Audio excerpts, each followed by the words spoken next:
CMMC does not require a risk assessment. It requires a risk management program. Most organizations make one critical mistake. They treat risk management as a single event instead of a continuous process. In this video, we'll talk about the 4 stages of risk management life cycle: framing, assessing, responding, and monitoring.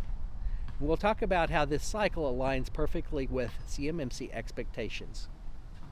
So let's get started into these 4 stages. They're defined by NIST 800-30 and NIST 800-39. The first is framing the risk. Framing is establishing the context of the risk management program, the scope, what it covers, the roles, who's responsible, and the methodology that they're going to be using for assessing risk. The second stage is actually assessing the risk. This is identifying threats, vulnerabilities, likelihood, and impact. This is what we talked about in the previous video. Next stage is responding to the risk. This is mitigating it, accepting it, transferring it, for example, buying insurance, or avoiding it.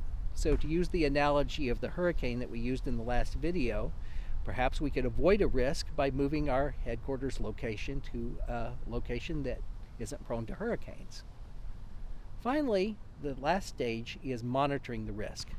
This is where it becomes obvious that we're looking for a continuous program, not a one-time event. Monitoring risk is continuously tracking changes, verifying the effectiveness, and updating the risk assessment as things change. CMMC Level 2 requires maturity. What this means is that assessors, like me, are not just looking for evidence that you performed a risk assessment one time. They're looking for proof that you maintain that awareness over time and that you make decisions based on that awareness. As your systems change and as new threats emerge, contracts evolve, guess what happens? Your risk landscape shifts. This is once again why we don't do just a one-time risk event. Things change, and as they change, we continue to deal with the risks. Risk management life cycle means that we're not caught off guard, and instead we're staying proactive, compliant, and most of all prepared for whatever might come our way. When you implement a full life cycle risk management program, you're moving from checking a box to using risk as a strategic tool.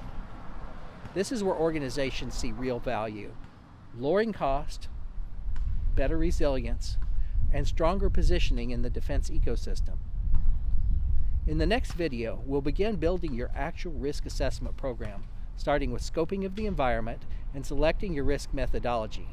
This is where we get into the real nuts and bolts. Our journey goes from understanding the concepts to actually implementing them. So join me next time as the rubber hits the pavement.